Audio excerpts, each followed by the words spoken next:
నమస్కారం. వార్తా విశ్లేషణ కార్యక్రమం లైవ్ షోకి స్వాగతం. ముందుగా ఈరోజు విశ్లేషణ. సాక్షి ఆస్తుల కోసం సునీత, అధికారం కోసం చంద్రబాబు, వైఎస్ వివేకాను చంపింది ఎవరు అంటూ ఒక ఆసక్తికరమైన కథనాన్ని సాక్షి పత్రిక బ్యానర్గా ఇచ్చింది.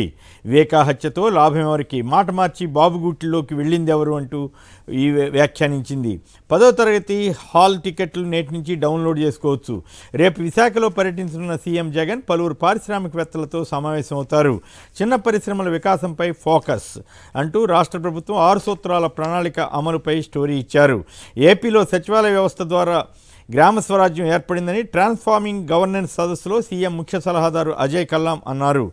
ఇక ఎప్పట్లాగానే ఈనాడు పత్రిక ప్రభుత్వంపై ఏడుపుగొట్టు వార్తలను ప్రచురించింది. ఏపీలో ఇసుక తవ్వకాలలో అధికార పార్టీ దందా అంటూ ఈడీ చూడదా అంటూ ఓ ఏడుపుగొట్టు వార్తనిచ్చింది. ఏ స్థాయి అధికారిదైనా సంతకం ఫోర్జరీ చేస్తున్న వైకాపా మోకలంటూ పచ్చి మోసపూరిత వార్తను ఇచ్చింది. ప్రభుత్వ ఉద్యోగాల్లో అధికారుల బదిలీల మీద కూడా కథనాన్ని ఇచ్చారు. కాంగ్రెస్పై వ్యతిరేకత ఉందని ప్రజలకు కొద్ది రోజుల్లోనే మనం గుర్తుకొస్తామంటూ కేసీఆర్ పార్టీ నేతలతో చేసిన వ్యాఖ్యలను సాక్షి తెలంగాణ పత్రిక ప్రముఖంగా ఇచ్చింది. కాళేశ్వరానికి హాలిడే, నిపుణుల కమిటీ నియామకం. ఈనాడు తెలంగాణ నేషన్లో 10 రోజులు 12 రాష్ట్రాలు నేటి నుంచి ప్రధాని సుడిగాలి పర్యటన. తెలంగాణలోనూ మోడీ లోక్సభ ఎన్నికల ప్రచార సభలపై కథనాన్ని ఇచ్చారు. జాతీయ రాజకీయాల్లో తెలుగువారి పాత్ర పెరగాలని తెలంగాణ సీఎం రేవంత్ రెడ్డి అభిప్రాయపడ్డారు. కరీంనగర్లో కథనబేరి, పార్లమెంట్ సమరానికి బీఆర్ఎస్ రెడీ అంటూ నమస్తే తెలంగాణ బ్యానర్ కథనాన్ని ఇచ్చింది.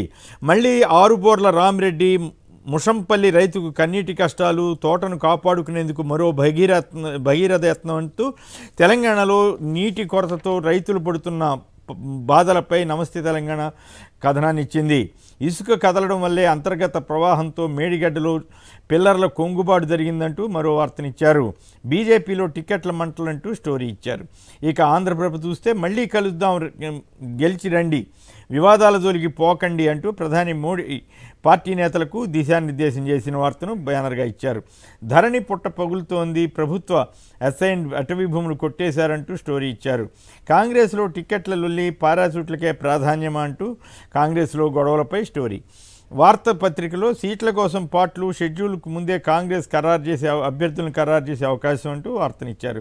నకిలీ మందులతో ఒళ్ళు గుల్లా, మార్కెట్లో ప్రముఖ బ్రాండ్ల పేరుతో విచ్చలవిడిగా నకిలీ ఔషధాలు చలామణి అవుతున్నాయి. వెలుగు పత్రికలో 1,00,000 మందితో ఇందిరమ్మ ఫోర్స్, 6 గ్యారంటీల అమలు కోసం గ్రామాలు, పట్టణాల్లో కమిటీలు ఏర్పాటు చేస్తారంటూ స్టోరీ ఇచ్చారు. లబ్ధిదారుల ఎంపిక ఈ కమిటీల ద్వారా జరుగుతుందని వెల్లడించింది.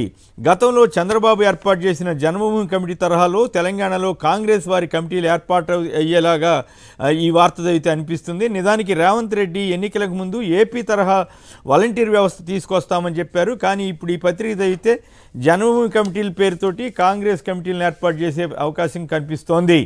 ఇండియా కూటమి ఎన్నికల శంఖారావం పూరించిందన్న వార్తను ఇండియన్ ఎక్స్ప్రెస్ ప్రధానంగా కథనాన్ని ఇచ్చింది. లోకో పైలట్లు ఫోన్లు చూస్తూ ట్రైన్ నడపడం వల్లే విశాఖ, పలాస ఎక్స్ప్రెస్లలో ప్రమాదాలు జరిగినాయని రైల్వే మంత్రి అశ్విని వైష్ణవ్ చెప్పారు. బెంగళూరు బ్లాస్ట్ వెనుక ఉగ్ర కుట్ర ఉందని తేల్చిన పోలీసులు ప్రధాన నిందితుడిని పట్టుకునే పనిలో ఉన్నారన్న కథనాన్ని హిందూ ఇచ్చింది. ప్రధాని మోడీ తెలంగాణ పర్యటనలో సీఎం రేవంత్ రెడ్డి పాల్గొనబోతున్నారు.